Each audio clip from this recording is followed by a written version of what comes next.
And now, Deep Thoughts with Blossoming Sun and Jess Plan.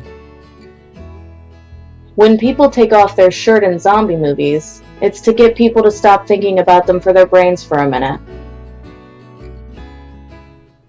Wait, say it again? Wait, hold on.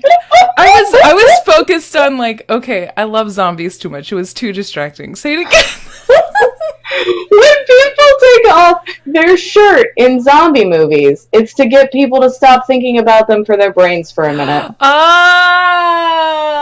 Sorry. I was like, are the zombies taking their shirts off? Because, bitch, I'm not a necrophiliac, their shirts just deteriorate. They just deteriorate over time. They do. That's just random. Bound to happen. Zombie or homeless person. There you go. Who knows? Hi, I'm Blossoming Sun. And I'm just playing. I knew this was the day. It's always good when you tell a joke and you just hear, oh! That's my favorite reaction. I love zombies too much. I get super distracted by them. Today we're talking about horror movies. And to just clarify, I have a very different idea of zombies than what typical zombie movies are. Because number one, I don't actually watch zombie movies. Well, I've watched two. What have I seen? Technically. You technically what? The modern interpretation of zombies is more ghouls anyway. George R. R. Martin just changed ghouls to zombies. Look at you with all your knowledge. Ooh, bitch. So, before I started really watching horror movies, I started reading these books that have now sadly turned into erotica because I feel like that's what every female author that becomes famous does. They just evolve. They were really good and really trying at first, and then they're like, oh my god, let's just have sex all the time in the books because my life is devoid of love. But it's 50 Shades of Grey skin with a zombie. Pretty much. Yeah. So, but Laurel K. Hamilton, her the first 10 books of her Anita Blake series are really great. They are true crime mixed with mythology. They have zombies in there. And so, literally in those books, there's this woman, her name is Anita Blake, which the series is named after, and she is what they call a reanimator. So she literally can reanimate people back to fully functioning humans. They don't remember how they died, but then they slowly decay and rot over time. And so in that series of books, it's really amazing because they have they're fully functioning and everything. They obviously do have the wounds from when they died and they don't need to eat. They don't need to sleep or anything. But corporations start hiring these reanimators to just pull people out of, she works for the police. So the police hire her sometimes on retainer to pull someone out of the ground and be like, hey, who killed you? Do you remember any of this? What happened leading up to your death? And they can remember all the way up to it. They don't remember how they died, but they can remember much up to it. And so she helps crack cases like that. But then there's these corporations that hire reanimators to just pull a bunch of people out of the ground so that they can be cheap labor. Because you don't have to pay a zombie. Yeah. They don't. And so Anita Blake is this zombie activist. And so when I was but a wee bairn, I was a zombie activist, and I was like, zombies have rights too.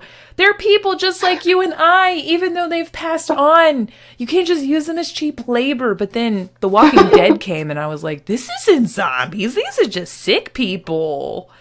Oh my god. So, for everyone's knowledge, I really despise The Walking Dead. I really hate it. But I do love Resident Evil because they base their zombies off of biological warfare and Ebola, and the G virus is very interesting to me, and so is the T virus, and I'm just very interested, and I love Resident Evil. So shout outs to y'all. I love you. my just maybe don't do so many remasters and also work on your games. But other than that, maybe y'all should just be less Japanese and don't serialize and remake everything. God. That's what they do. I do have to say, The Walking Dead television show is hot garbage, but the comics are actually pretty good. If you've never read those, I would recommend them. Read them. They go way more in depth into kind of post-apocalyptic worlds and how you deal with that kind of zombie stuff, and how Rick Grimes changes over time. Like, he has way more character development than I have heard that in the television series at all. Right. Like, when you get to like certain people, certain villains, you can see how he parallels them as well too, where Right. his, you know, he's supposed to be this altruistic leader, but then he's doing stuff that the other villain is like, what are you doing, man? That's kind of crazy. Like, Yeah. it's really good. I love anti-hero stuff, and they do it really well. That's really cool. But the television show just got it all wrong, minus the fact that Norman Reedus is in it, who I adore. Norman Reedus. Oh my god. Like, ooh, yes. I mean, Yes. I don't find him attractive, but I'm really excited for Death Stranding, and I think that he's a nice person, so that's how I feel. What was I just about to say? Oh, they always make shows different from, the books, because, like, Game of Thrones, there's a lot more shock value in shit like that's in Game of Thrones, the TV series, versus the books. The books have more. They tried to speed everything up, make it snappy. Yeah, they make it snappy. Well, there's also just like complete opposite things that happen, and like a lot more people died in the books than did in the show, but that's because they just had more people in the book, because you don't have to hire people for the book. You know what I mean? You just write about them. So, but yeah, we're going to talk about horror movies today. I'm not going to talk about any more zombies, because because you're going to go on like a rant. You're just going to start making signs. No, I actually just don't watch any zombie. Well, like I said, I've only seen 2 zombie movies. They were fine, but like, okay, so I've seen 28 Days Later, 28 Weeks Later, 28 Days Later. Well, they're both. 28 Weeks Later is the sequel. I have not seen the sequel. 28 Days Later is really good. Is the original. It was very good. I thought it was very well done. But I'm pretty sure that's also like a biological thing, like a disease or whatever. Yeah. And I thought that was really great. It kind of is like a crazy, like a rage, a cocaine. Yeah. They go into like a rage and stuff, and it's like, ooh, spooky. I'm so angry. Yeah. That's the first time that people have gone outside kind of zombies, like updating them, which was great. Yeah, and the only other time, now everybody's doing like the only other time that they do that is in I Am Legend, which I've also seen, which is also a really sad movie. I can't watch that shit because the dog dies. I can never watch it again. I cried in the movie theater. I went to go see it with my best friend at the time, who also loves animals, and we both cried. And we were like, never going to go see a movie again until we research it. Never. Like, I enjoyed I Am Legend. Oh, I did too. But I feel like the original, the Omega Man, like, I really liked that one. Yes. And I love the book. And that's really vampires, right? Those aren't zombies. Those are vampires. Yeah. So, but I think they tried to make it more zombie-like in the new movie. To keep the one with Will Smith, they don't really feel like vampires. They feel like zombies. Yeah, because they can't talk. They're not like Twilight vampires, which is what most people expect. Well, yeah. I mean, now everybody's like, oh, you're a vampire? You must have really pale skin and glitter everywhere. Like, that's... You must shine. what it is. Shine bright like a diamond. Oh. Oh, my God. Lord. Just positively uplifting vampires. Hey, everything that's in horror movies is just social commentary on society and how people act en masse, in my opinion. That's too deep for today. I'm not gonna go that deep anymore. That's what zombies are, essentially. Zombies are just... You gotta uplift vampires, because everyone's constantly telling them that they suck. Why didn't you start with that one today? Just playing. I had to think about naked zombies for your first joke. Well, no, I'm talking about, like, in every single horror movie, there's always that one scene where some dude randomly takes off his shirt. Or just for the audience's pleasure. Or a zombie grabs a woman's shirt and tears it. True. And then you're like, oh my God, we could just see some midriff. What? Jason would be out of business if kids didn't take off their shirts in those movies, all right? Like, then we would just have Jason take his shirt off and he'd be fucking ripped. It would just be Ryan Gosling under that mask. Ooh, I would pay to see that movie. Oh my god. Oh my god. I literally only want to see that new Apollo movie. What is it? First Man? Because Ryan Gosling's in it. Oh my god. You talk about a hot body.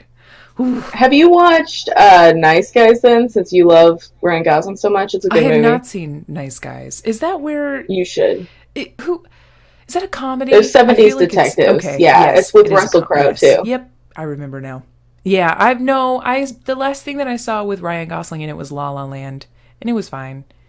It was okay, but not really. I felt like the musical numbers were real weak. There was one that was nice. I know a lot of people adore that movie, but it's just personal opinion. I mean, it's off topic, but let's be real honest. Like the music was weak, and then all I can remember of that movie is the opening sequence where they're all in traffic and everyone's super happy about it, and they just get out and start dancing on cars. You know, like we all do when it's. But it's supposed rush to be hour. Like a traditional movie, so I actually that was a traditional musical. Is like that's how they were, but it just and so I think like it's everyone. Cute. Wasn't enunciating any words. It was kind of like mumble singing, and it was just weird. Like the audio was not good for a musical. I was surprised. I feel like they could have done a better job on the transitions, and I feel like I thought the story was really good and really adult and very poignant. Like not always getting what, or just like destiny not always being in your hands, and it's just like you can't have everything. Like sometimes you just can't have everything. And so I was like, I feel you. I get this. But the music was what really hurt the whole thing as a whole. It was just, there's no interesting songs. Okay. All right. Exactly. Let's continue on here. The dancing was kind of cute, but also could have had some work. But besides La La Land, we're not here for musicals. We're here for horror and scary shit. So you know what also hurts? People in horror movies.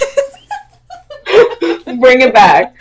Full circle. God. So surprisingly, if you guys haven't noticed by now, I am not good with movie references most of the time. Horror movies is where I fucking shine, y'all. I got you. Like most of the movies that I've seen in my life are horror. I don't know what that says about my family or my parents and how they grew up with me, but most of the movies that I remember from when I was young are all horror related. House on the Haunted Hill, or Haunted House on the Hill, that's what it is. It's by Vincent Price. It features Vincent Price. I mean, the man encompasses everything. Yeah, he's like the Lin-Manuel Miranda of his time. Oof, his voice. But that was like my favorite movie for a really long time. And I was like, I don't know, 8?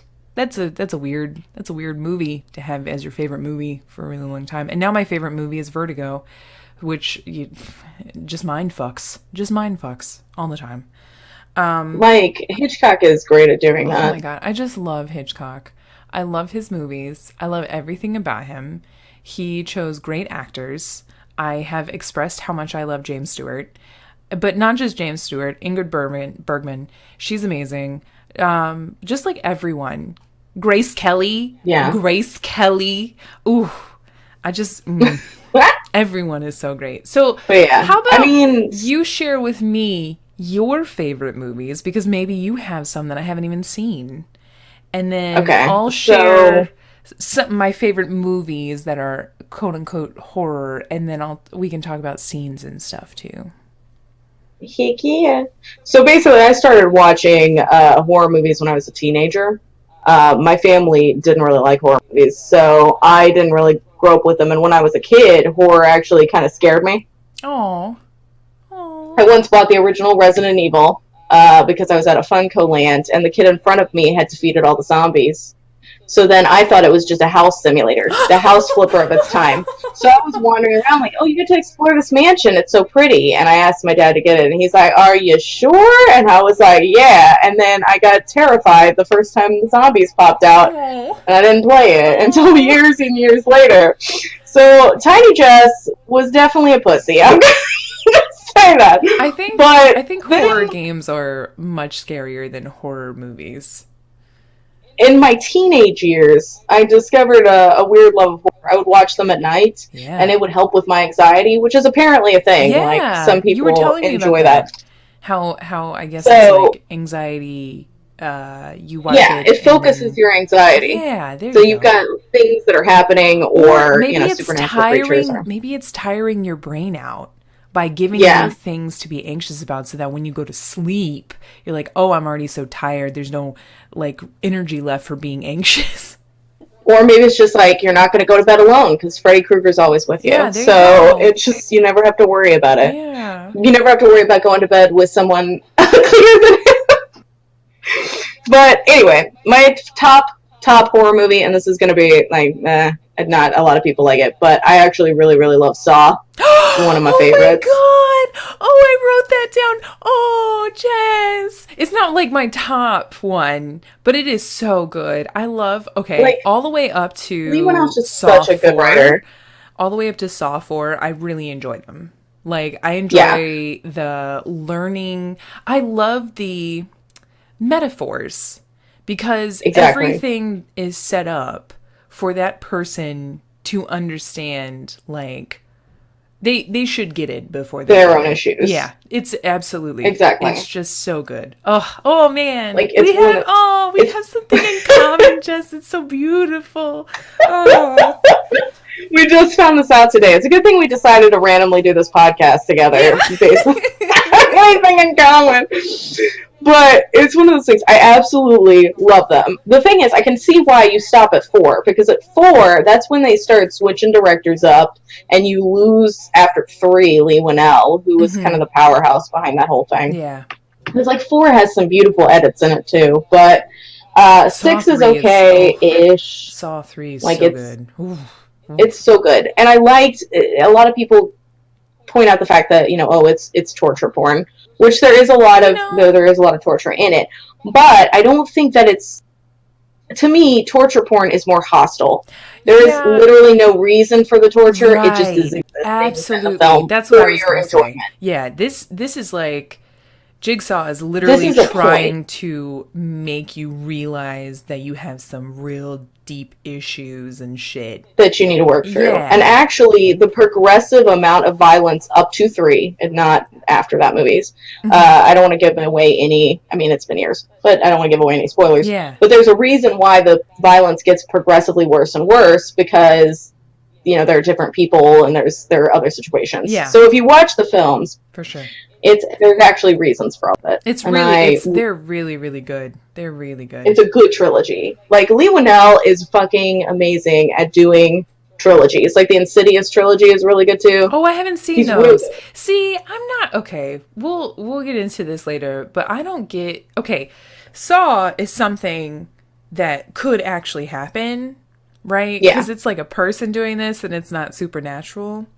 I don't get scared at all by supernatural stuff at all. Like, I find it boring.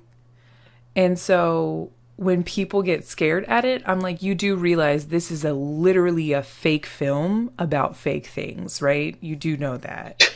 And so Joe, my husband, gets really fucking scared. He's like, there's witches. And then he's like, there's ghosts and you can't fight ghosts. And I was like, Joseph, ghosts are not real. If a ghost had killed someone, there would be fucking news everywhere. Like, I would know if a ghost killed someone. Like, I would know. And so it's just like, for things like that, like the Insidious trilogy, it's just never. Now, there are some that have like creepy elements. Like, I've never seen the Babadook, but I would love to watch that.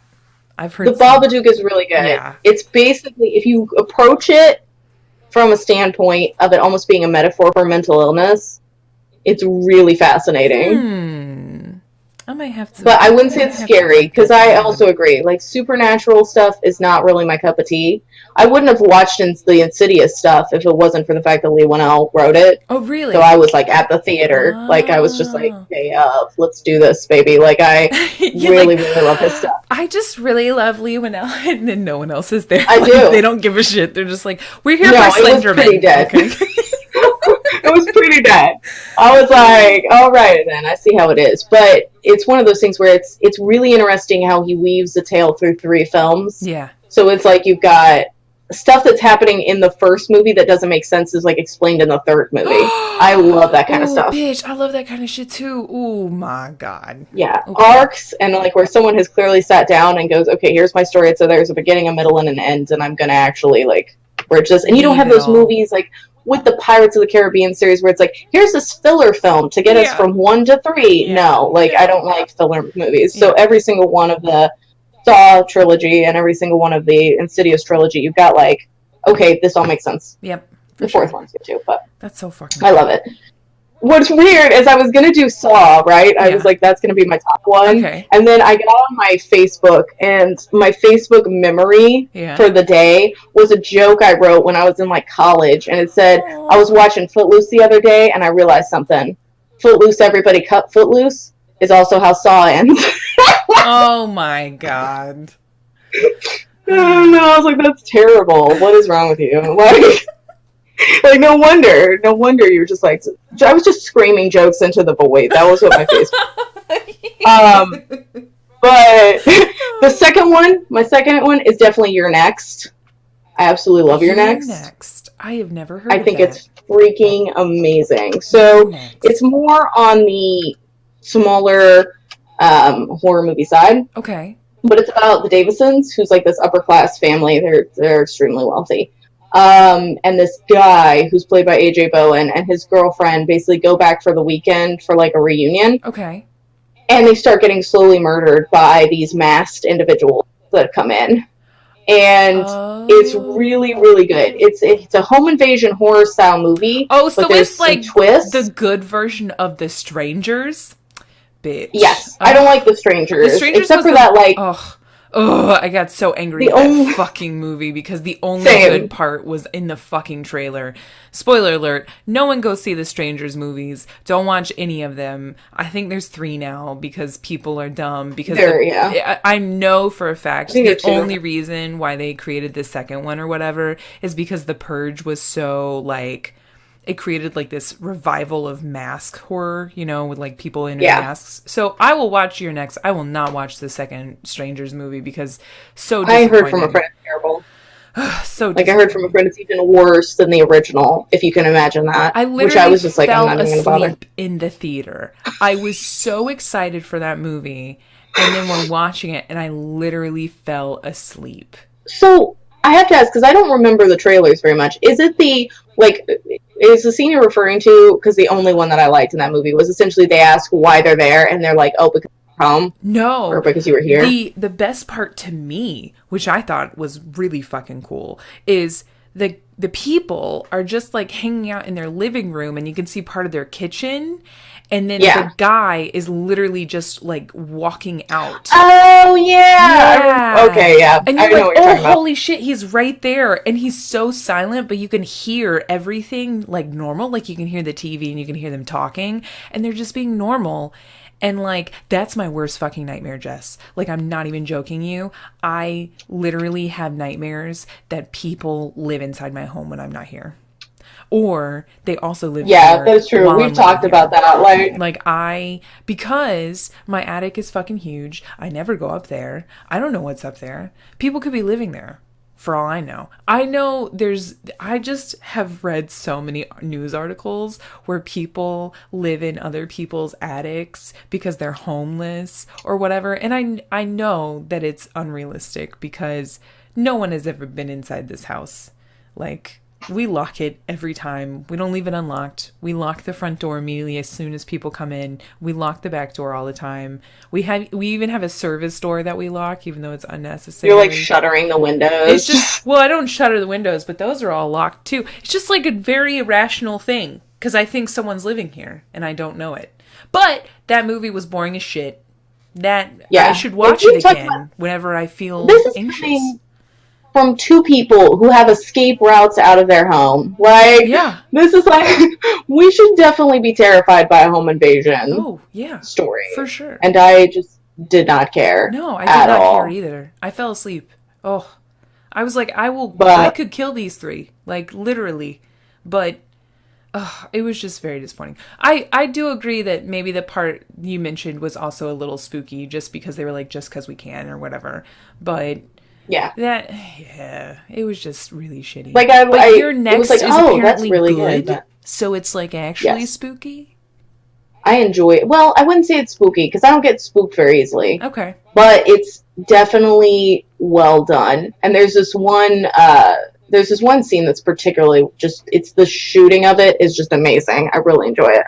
Where this guy's breaking into this dude's home and there's some like 70s music playing and he's in a mask and it's really well done. Like I think that cinematography in horror is extremely important as Yes. well as the Oh my story. god, And I think that they get 100%. both of those two things well. I really They do the feel both of those. like the story. Okay, so for me, number one would definitely be visuals along with good sound. The audio has to be on point because Yes. the ambience and everything, like the noise, makes you on edge, and the visuals make you tense and prepare because your mind is seeing the visuals and you're like, oh my god, something is going to happen. And then Yeah. the music just puts you over the top. So the way they shoot things, so important. And then story after that, because if it's just got a lot of, we'll talk about plot holes and how they ruin things in a little bit, because I have a movie that I actually love lots of parts of it, but it just has too many plot holes. Why? Why do you? Makes sense. Why? No, don't do that. And it's like I mean, if you don't have any substance and it's just scary gory, then you're just Eli Roth, who I absolutely hate. Who is like, Eli Roth? What does he write? What does he make? He made the Hostel movies. I've never and seen Green those. Inferno. Oh, like The Hills Have Eyes and shit like that? I've never seen that either. Well, yeah, there's Two Hills Have Eyes. He didn't really have anything to do with them. He might have produced the remake. I'm not sure about that, but I hate Eli Roth a lot. Like Hostel's like one of my least favorite movies of the time. Yeah. I hate that movie so much. Anyway, I had like a deep-seated moment where I just started thinking about it and it hurt me physically. I was like, so much. So in terms, I tried to pick 5, which I have way more than that. But of course. For 3, I picked Halloween 3. So Halloween 3 is the only one, Season of the Witch, that doesn't have Michael Myers in it. So is that your favorite one? Because there's no Michael Myers. I'm not a big fan of the Halloween series. It's okay, and I like Jamie Lee Curtis for the most part, but I felt like they just kind of drove that thing into the ground. Like the first Halloween's really good, and then the rest are kind of meh. But 3 is amazing, and it was my favorite. So they tried to get away from Michael Myers. Why is 3 amazing? So it's about the Silver Shamrock Corporation. They're making children's masks. Okay. And they end up selling these to kids. And it's essentially designed to kill them. On Halloween, the masks will activate and essentially kill everyone that's wearing them. Oh, wow. And there's this one line, where the villain is basically like, there's nothing better than a joke on the children. He's so creepy. And it's so good. It's just really well done. Yeah. The masks are really amazing. My dad used to have all of them. It's one of the few horror movies that my dad likes. Yeah. And he had all 3 of the masks from the movie. That's cool. It's great. I absolutely love that one. It's really, really well written. I've never seen really well any of those, just because, the things that... Okay, so I'm not spooked by supernatural stuff, but I'm really freaked out by, actual things. So...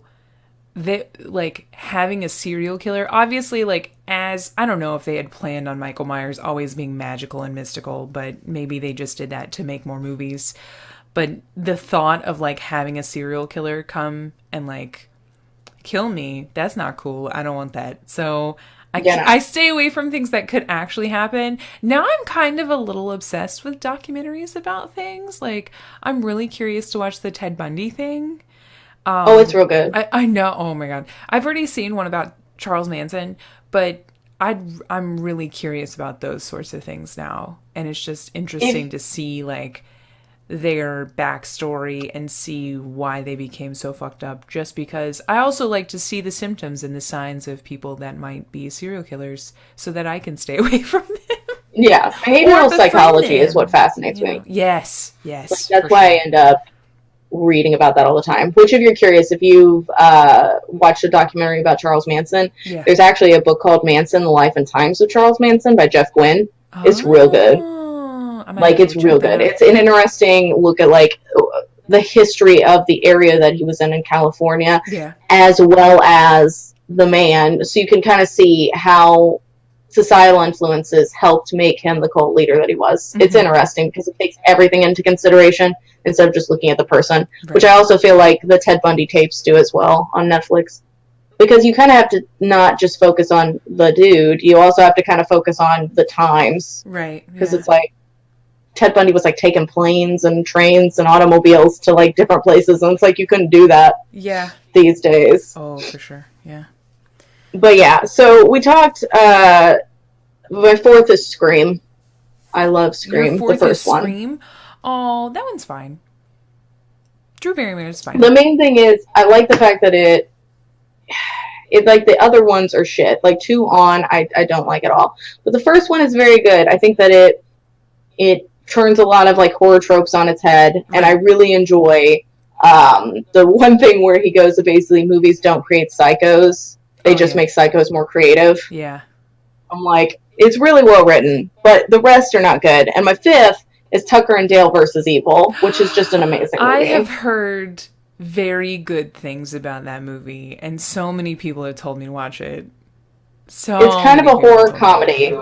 It kind of deconstructs a lot of horror stuff. Yeah, that's what I've been told. Yes. 2 hillbillies save a girl from a lake, and these teenagers think that they've kidnapped the girl, and that they have to go and stop them from these killer hillbillies. And that's the plot of it. And it's just amazing. That sounds great. It's hilarious. I will. And it's Alan Tudyk. You can't really go wrong with that. Alan Tudyk? Yeah, from Firefly. He played Wash. His last name is Tudyk. Oh. Yeah. I mean, that's not terrible. Rest in peace. He had a rough childhood, okay? That's a pretty solid, like, set of movies that you have chosen for your top 5. Also, they're all, like... See, okay, this is interesting. All of mine are newer. Well, not all of them. All of my favorite ones are newer other than, like, the Hitchcock ones. So mine are, like, really old and then really new.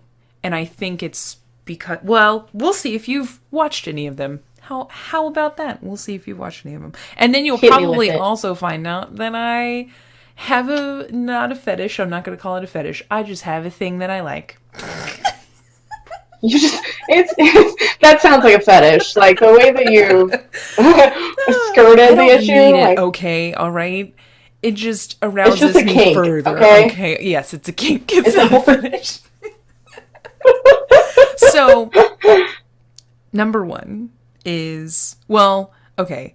Vertigo is my favorite movie of all time, but it's not traditionally a horror movie. My favorite, what I guess you would call a traditional horror movie, is definitely Psycho. It's just dope. I just love Hitchcock's. Birds is also good, but Psycho is very unexpected. And I haven't really seen American Psycho. I don't know if it's similar, but it's not very good. It's not very good. Isn't it I don't Christian really like Bale? American Psycho. Isn't it Yes. Christian Bale? Oh, it's good. There are good moments to it, but it's not really one of my favorites. So I just really love the cinematography, like what we were talking about, visuals and sound and stuff, and Hitchcock is a fucking genius at that. And he's not afraid to, like, back in his time, they obviously didn't have electronic music and shit like that, but he implements traditional acoustic instruments to, like, great lengths. Everything is spooky all the time. It's just great. Everything's unsettling, but, like, real. I don't know. I just really enjoyed... Yeah. I enjoy all of his movies. Vertigo's my favorite, top number 1, but Psycho's pretty great up there. I feel like Psycho and The Birds are probably... The Birds is really sad, so I like it less. It does not have an uplifting ending, so... Like me. Good old Sylvia Plath over here, liking The Birds. But I definitely, like, Psycho is one of those things. It's like the granddaddy of serial killer movies. Yeah. Like, I feel like it kind of started that whole genre as well. Like, definitely really established some good standards to horror movies, making you jump and things like that. So I mean, that shower scene encapsulates everything that we talked about. Yeah. Like, you got the good audio Yeah. that's memorable. You got the shots. You leave some things to the imagination, which I think is important. Oh my God, And 100%. I think that, like, going back to the Saw movies, I feel like some people, at least not for, like, not like for the second and the third per se, but the first one, people talk about how disgusting it is. But when you watch it, it's really not that gross. Yeah. Like, I think the fact that they look away from certain things, Yeah. people end up imagining Worse. stuff that's far worse. Yeah, for so they sure. remember it as far worse than it actually was. Yeah. Which is important, I think, in horror. Because your mind's going to create stuff that's far worse than anything that could be filmed. Yeah, for sure. So we already went over Saw, so that's in my top 5. Saw is definitely there. Picky. I fucking love it. So there's 2 newer movies that I really fucking adore. So I don't know if you've seen them. Number 1 is, well, this I guess would be like 3 or 4 on my whole thing. So I guess I'll leave the last one. I'll leave the oldest one or the second oldest one for last, but it would be number 2. This would be like number 4. A Quiet Place. Oh my God. Quiet Place. A Quiet Place, like we just were talking about, the audio, bitch. Oh, and the story is really simple, but really poignant. Like, it is about parenthood and the lengths that you go to keep your children to protect your fucking children, safe. yeah. And like, oh, there's so many good moments. John Krasinski is so good in it. Oh my God, John Krasinski and Emily Blunt. She is like the most amazing person. Oh my God. So I also, you'll notice with my second favorite series of horror movies, I have this thing, even though I really don't. Okay, aliens are not supernatural. They are very real. There are aliens in the universe. We are aliens. Because anyone that's alive that's not humans but are sentient are aliens, and we're aliens to them. So like, I have this thing for aliens. The X-Files? I just love aliens. Okay, I just love them. It started when I started playing Mass Effect. Okay, and I have a space husband. His name is Garrus Vakarian, and I love aliens. Rightly so. So I really like the alien in A Quiet Place. I thought it was very spooky looking. I thought it was very devastating, but not too devastating, not like super deadly or anything like that, not like Predator, but very crazy looking, but still similar. And it was just cool. I really enjoyed it. And I thought it was very interesting that the family, it's just, the whole movie ties so well together. Like, there's so many things that tie together and all the metaphors and everything. Have you seen it? You've seen it, right? Yeah. Okay. Oh my God. I saw it. Like, I really enjoyed it. It is kind of interesting, too, that you brought that up, because there are so many different subgenres of horror movies. Mm-hmm. And particularly like that, it's almost like a monster movie. Yeah. So you've got this idea that, they have to defeat the monster, mm-hmm. which is kind of interesting, but it's also, with monster movies, the monster has to look good and memorable, which A Quiet Place did. For sure. But you also have to have a good story. Yeah. There was another horror movie I recently watched called The Ritual. It was terrible. The story was... Oh, it's bad? Garbage. Oh. I didn't like the story at all. Like, it relied on a lot of people being dumb as hell, and the ending is just too rushed. See, there are some cool moments in it. Yeah. But the monster design in it, when you see the monster at the very end, the monster design is amazing. Yeah. Like, it's really cool. It's based on Norse mythology, and they combined a couple different things together. Oh, that's cool. Very, very cool. That's really neat. But the fact that the monster is cool doesn't save the movie. So it's like, if A Quiet Place had a goofier looking monster, I think it would have detracted from it. Oh, for sure. I definitely think so. John Krasinski created that monster. He came up with the whole design. He's amazing. So good. Shout out to Emily Blunt and John Krasinski. Y'all are baller. Thank you. Yeah, I'm going to actually just straight shout out. It's not going to be like that kind of semi-sarcastic one for Resident Evil. Like, I'm just going to straight be like, yeah. Yes, pretty great. So number 4 is Get Out. It's... Oh yep. I just watched that recently, actually. It's so good. It's like the best psychological... And it's... Oh my God. I don't want to spoil any part of that movie, so I'm just going to say Get Out is amazing. You should watch it if you haven't seen it. It came out not last year, but the year before. And it is just a fantastic look it has social commentary, which is so integral to fucking horror movies sometimes, especially psychological horror movies. It's just like Saw. It also has some interesting ways to eat cereal. Yeah, that's what it does. Like it took me back. I was shook. Oh. There's so many small things referenced in that movie. There's a reference to The Shining, which is yeah. And there's like the Donner Party they reference in there. It's just so good. It's just a really oh my god. I'm intensely excited for Us. Oh yeah. Oh my god. I'm so excited for it. It's interesting to see how Jordan Peele has gone from comedy to horror, because it's a very similar, it's very guttural mediums. It's always social commentary. It's social commentary. He's just using a different magnifying glass. Horror is a great template for social commentary. It is. It's great. Like, zombies obviously came through the idea of everyone's just a sheep. You're all sheeple, and you just mindlessly do things and just go along with them. And it's like, okay, I got you, zombies. And whereas, the original Dawn of the Dead, where they're just all the zombies are walking around the mall, and somebody asks, why are they doing that? And they're just like, oh, well, they just went back to what they knew. Yep. Yeah. It's like... For sure. Yeah. It's like day in, day out. It's out. Really interesting. I read an article about Bird Box recently. Really? Which I actually enjoyed Bird Box, but it's basically a quiet place, but you're blind. That's the only thing. Just swap it.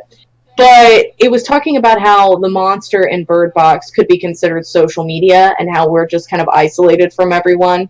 And if you look at it, you go crazy. It was fascinating. I mean, I think it's really interesting. I think it could really be applied. I think the reason why Bird Box is so, it's performed so well and a lot of people enjoy it is because it can be applied to so many different things. It could be applied to racism or bigotry. It could be, it could be applied to so many different things and ideals. I think it's Cthulhu, honestly, but that's just my take on it.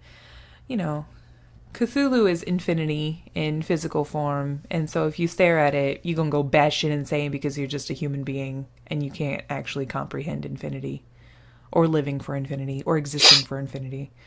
So, but can you guess my last one? Can you guess my favorite series, which is number 2? Number 1 is obviously Psycho. Favorite series? Yes, so it's my favorite. Yes, there's multiple movies.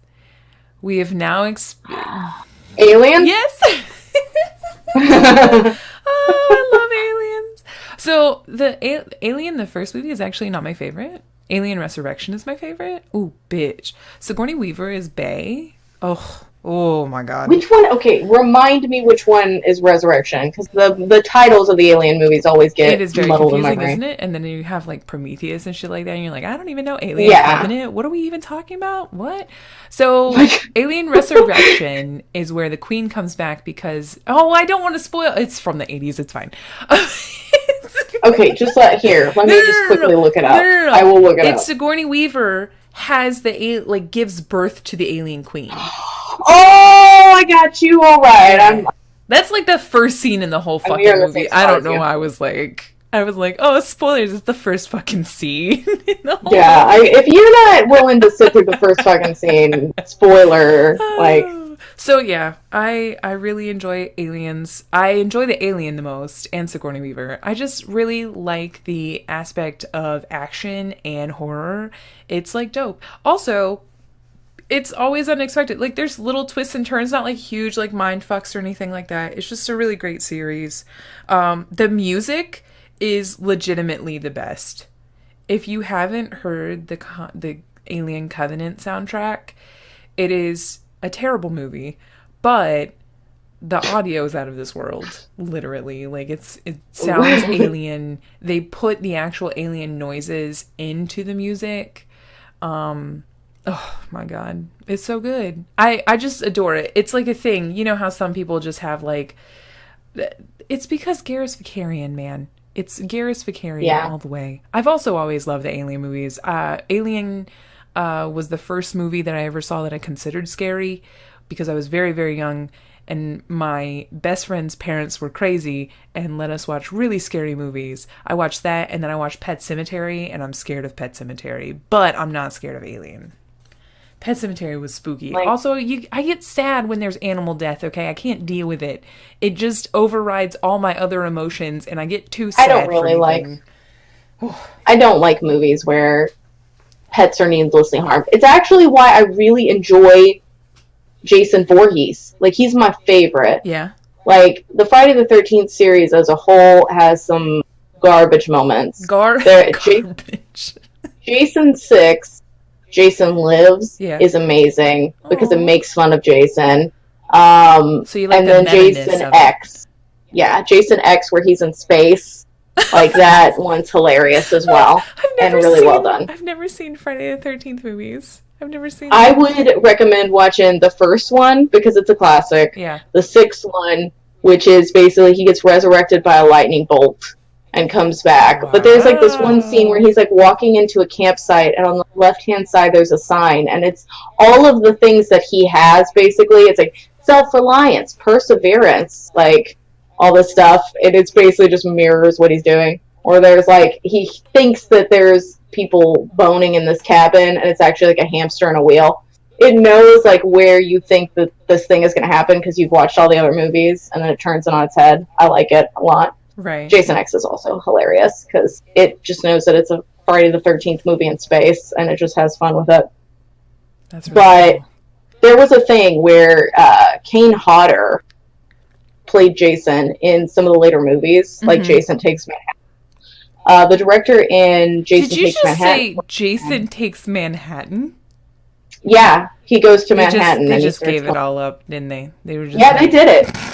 That's like 8 or 9. I think that's like Jason Oh 8 or my 9. God. There's one where he goes to hell. Oh, Well, Jason right? goes to Yes, hell? there's one. Yeah, Jason goes to Is hell there and has to Jason fight his goes way to through hell. Washington? Is there? Oh, please don't say it. It's like the Ernest movies. You know Ernest? Oh my God. Ernest. That's what it's like. Oh my God. Ernest goes to jail. Yeah, Ernest saves that's the thing. Halloween. Jason, it's Jason Saves Halloween. Like, that's what Jason is, the Ernest of Wait, serial is killers. there a Jason versus Freddy? Yes, Oh there my is. God. Oh. And then they did the remakes of Friday the 13th. So those kind of count in the timeline, but they don't at the same. It's crazy. That's hilarious. But the director and the scriptwriter had written that Jason would kick a dog. Like, that was the thing. Jason would see a dog on the street, and he would just kick it in the face to stop it from barking. And Kane Hodder said, no. Like, I've been playing Jason for years now. Like, no, I'm not going to do it. And they were like, basically, why? Like, he was in his whole costume. I actually got to hear this at like a horror convention when I was a kid. And he said, although Jason would basically kill people all the time, right, only a complete dick would kick a dog in the face. Oh, for sure. And he refused to do it. Absolutely. So it's one of those things where you can be positive that he set a bar that nobody in the Jason movies would ever hurt animals. Yeah. And it's like, I love it. I love Jason Voorhees so much. That's pretty great. He's my favorite. I used to have on my bedroom door, it was like a decal where it looked like he was busting through my door. I watched Jason. Can you Shout out. Can you Shout out say? to us. Can you say decal again? Decal. Okay. What? I was Did I say it curious. weird? No, you said it in an interesting way that I've only heard one other person. But you also live really far north, so it makes sense. There's Is one it other. decal? No, it's like Reese's. Some people say decal, which you're like. Oh, I've never heard of that. Are those the aliens? Are those the aliens that say that? That's for sure. It was just interesting. It was like a little side note. I did want to mention there's two movies that I don't think are very good, but they have really spooky moments in them, and I was curious to see. Well, okay. There's one movie called Cam. Did you watch Cam? It's on Netflix. It's about the cam girl. I thought the scariest part of that was the beginning. So if you guys don't know, there's this movie on Netflix. It's called Cam. It's about this cam girl who does obviously like sexy little live streams and whatever. And it is where she gets her identity stolen, essentially. And to me, the ending is disappointing because I thought it was going to be something else and I thought it was a different thing. But the scariest part, because I am a streamer and Jess is a streamer, was the chat. The chat at the beginning, there is a scene where they're all egging her on to kill herself. And it is absolutely terrifying because I could literally see that happening. Like, I could fully understand that happening, which is absolutely freakish to say. To just like, yep, that could happen. Oh, absolutely. And so that was extremely... I was like, oh my God, this is terrifying because this could happen and it could have happened easily before. And maybe it did happen. And that's why the writer chose to put that in there. So. Well, apparently, I don't know if you've looked into it, but it was written by a former cam girl. Oh, really? Oh, I had no idea. So idea. She was involved in a lot of stuff. So it's one of those things where that's where you get that kind of realism from it. Yeah. Because it's someone who's actually experienced that kind of stuff. So it's really cool. I do have to agree, I didn't like the ending. Yeah. I felt it was kind of rushed. I get what they were going with. There's a lot of themes in it about the magnetic draw of the internet, where you can't really stop. Yeah. Like, once you've started doing that kind of stuff, it kind of gets in your blood and you want to continue doing it. I think that there's also just kind of that losing yourself to internet personas. Yeah. I kind of got the overall thing, but it just didn't feel satisfying. And the length that you'll go to get fame and everything like that, and everything that you'll do to fight to keep it is really, really interesting. But yeah, definitely just that first part where they're all egging her on to do terrible things is just, oh my God. I was like, ooh, I can't. And she's willing to do it. Yeah. Yeah. Like, almost because of that fact that it's like you're trying to entertain the masses. Yeah. Give them what they want. Yep. Give them the show. So.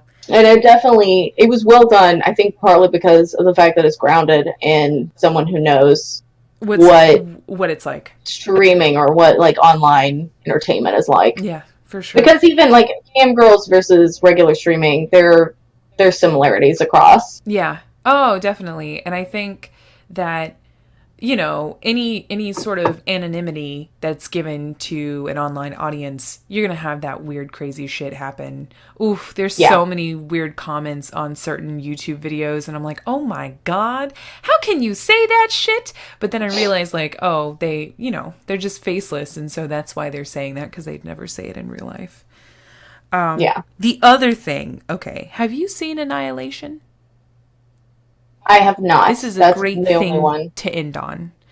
So you haven't seen it. That's excellent. All right. So this movie has so many plot holes, it's not scary. But it's essentially based off of a book series called the Southern Reach Trilogy.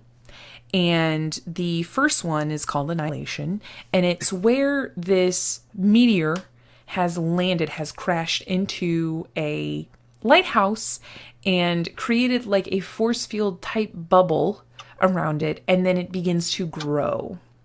So it becomes so large that it's starting to take over borders into 3 different states now.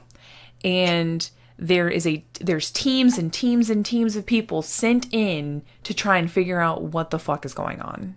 Right? Yeah. So Natalie Portman is then sent in because her husband was one of the people that went in there, and now he is the only person to have ever came out of the bubble. Everyone else has either been confirmed to die, is missing in action, or cannot be contacted. And so he is the only person to have made it out alive. And he is extremely sick, and so she is a scientist. She's a biological scientist. She's some sort of kind of like an oncologist. She talks about cancer at the beginning of the movie in a professor sort of role. So she's some sort of oncologist. But she goes in as the biologist of this all-woman team of extremely capable women, and they're fucking dope. So the first plot hole, though, really just made it not scary until the scariest thing that I've ever seen in my life happened. And so, first off, if a meteor created a bubble or some sort of force field that just surrounded a lighthouse and it wasn't big, but we knew it was going to grow. Do you know what America would fucking do? We would bomb the shit out of that place. We would literally nuke the fuck out of that place. If we thought there was any sort of alien thing, we would bomb the shit out of it. There's no way that we would not. So I was like, there's no way that this would happen and they would allow it to reach the size that it happens. Because it's apparently this force field has grown so large to reach these 3 states because it's been 3 years since it initially landed. And I'm like, okay, maybe if it had rapidly occurred, maybe that would have happened. So there's something in the book that was not portrayed in the movie. I don't know what, but apparently there was some reason why they couldn't bomb the shit out of it. So that was the first thing that bothered me. And then the second thing was like, did they not think to send those people in early on when it was just a bubble around a lighthouse? Like, lighthouses aren't that fucking big, friends. Like, how can you lose someone that just walks into a lighthouse? And secondly, why wouldn't you have them tied to something physically so that you could always reach them? There's just so many things. I was like, this is terrible. Y'all are not even thinking of like good protocol and standards when you send in your teams into this fucking place. And I'm just sitting there. My arms are crossed while we're watching this movie. I am shaking my head. I'm like, these people are dumb motherfuckers. Of course, this is the American government run currently. It's one of those things. Like, the problem, I love horror movies to death, and I think they're great tools to like point certain things out. Yeah. But a lot of them require dumb actions for plot development, where it's like, walk up those stairs in your underwear. Like, why are you walking up the stairs? Why wouldn't you just leave? Like, just go. Just get out of that. Like, and that's kind of the same thing. Why would you go in there without any kind of tether? Yeah, for sure. And so, sitting there, I was like, okay, this isn't going to be a scary movie. But then shit got real. Shit got real. So, the one thing that is very thematic within all of Annihilation is biology and how it can go wrong and how it can evolve and how it can change. And you get that from the initial scene where Natalie Portman's character is talking about cancer and how it multiplies until it gets out of control. And it's just like, bitch, okay, let me tell you about I don't want to ruin, you're still going to be scared. It doesn't matter.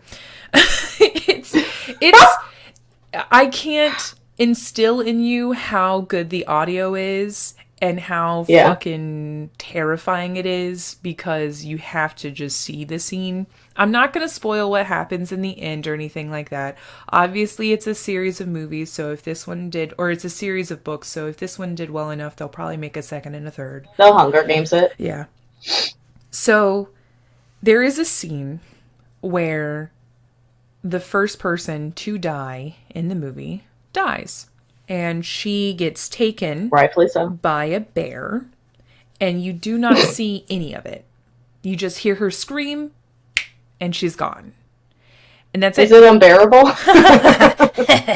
The bear is unbearable. That's what it is. The bear is terrifying. And you get moments leading up to this, like, okay, the animals are going to probably be fucked up because this force field is changing everyone's DNA. And so bitches are going crazy. These 4 women are going absolutely batshit insane slowly because the force field has confirmed that your DNA changes as you exist inside this bubble.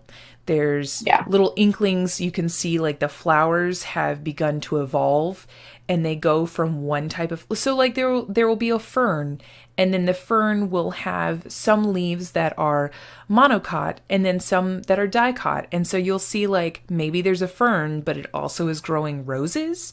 And it's really gorgeous. And the deer are like translucent sometimes. It's so fucking crazy. The visuals are astonishing. And so there's these inklings that, oh my God, evolution can be beautiful. And then there's this fucking bear. Okay. So Jess, imagine if you and I were inside this force field and I thought that the bear didn't kill our friends, but you killed our friend. So I decide to tie you up while you're sleeping, and you wake up. I'll just be like, that's kinky. Yeah. What's the safe word? So you're tied up in a house that we've taken refuge in that's inside this bubble. And then it turns out that I think you're absolutely crazy because you killed our friend because I was sleeping while our friend was on watch and you were relieving her and you just killed her instead because my brain I feel like is this devolving. is a pretty easy example since I am actually crazy. Okay. So it's not much of a leap. Well, good. All right, I'm with you. So you wake up, you're tied up, and then I am holding a gun, pointing it at your face, and I begin to question you. And then you hear our friend, who we all thought was dead, screaming. And then the scream starts to get louder and starts to get closer. And then it turns not into a scream anymore, but a roar. So essentially in this movie, the bear, when it eats a victim, it can take on their torturous screams. And so when it walks... Worst X-Men ever. It's very terrible. So in the movie, two of the girls are completely tied up, helpless. Their legs are tied, their hands are tied, everything. They cannot move. And this bear walks into the house, and the third girl, who has already started to go insane, thinking that they offed their fourth friend or whatever, hears this, and it's like the woman screaming, but then you see the bear, and half the bear's face is nothing but a rotting skull, and then you can see part of the skull has been transformed into a human skull, and it's her face. And then the other side is just a regular terrifying bear face. And then the whole body is all fucked up. It's all different ferocious carnivores and shit. And it's just stalking. And every time it opens its mouth, it's not a fucking bear roar, Jess. It's nightmares. It's nightmare fuel. And I'm like, holy shit. I would just die. I would just ask for that bear to kill me right then. Tied up. Being tied up in a fucking carnivore, like just in me now. I would just die. If I could force myself to have a heart attack to not be in that situation, I would literally do it. I would 100%. That is a terrifying thing. You have to watch that movie now. Because that is the scariest moment that I've ever seen. Because it's so tense. Because apparently it looks blind, so I'm guessing that they figured out that it was blind when it walked in. Yeah. And so they have to be completely silent.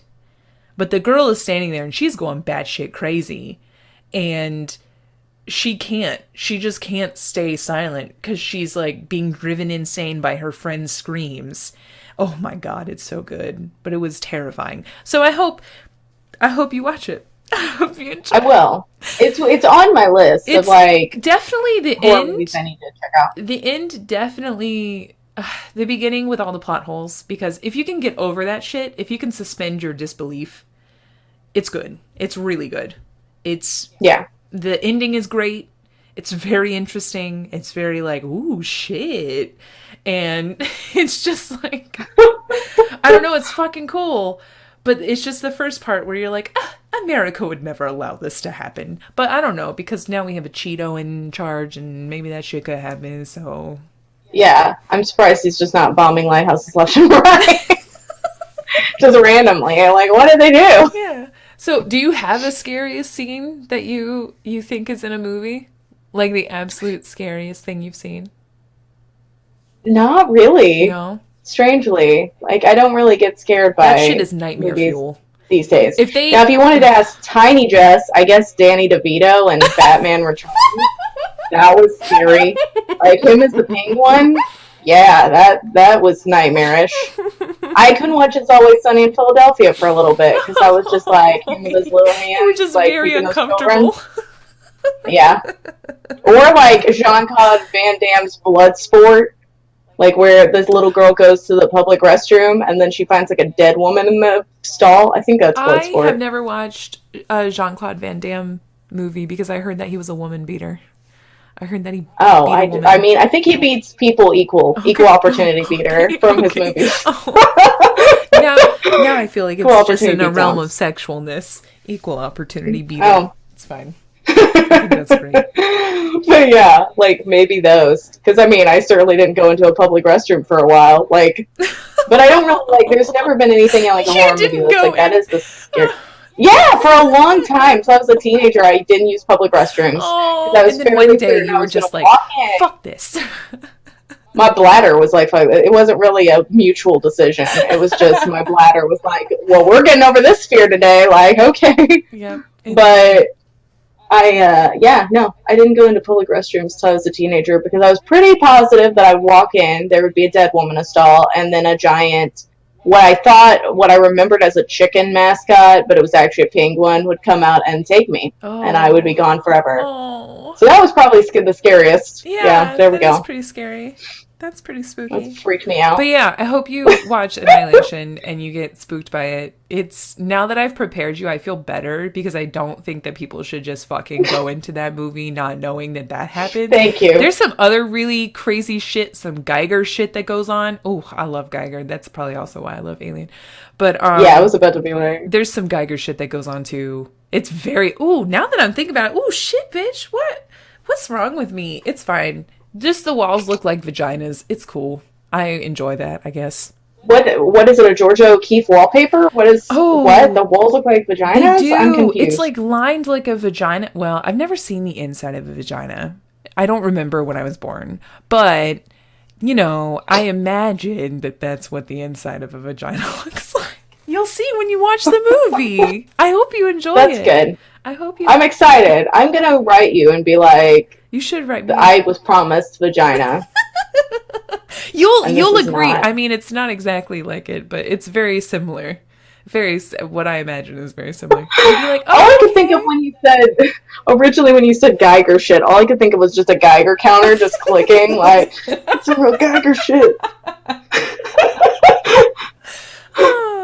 But yeah, I will keep an eye out. I'll keep an eye out for the vagina cameo in Annihilation. And I hope anyone that's listening, you also go and just watch the bear scene. If you don't like horror movies, just watch the bear scene.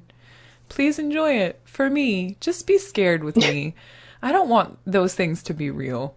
That's the only thing that's actually visually spooky to me in life. Just like, oh God, no. You're safe. Yeah, but thank you so much for listening. Jess, thank you for sharing with me my love and your love of Saw. Yes, I know. I'm glad that we got to share our love of Saw together. Yeah, because it's great. We went out for life. Yeah.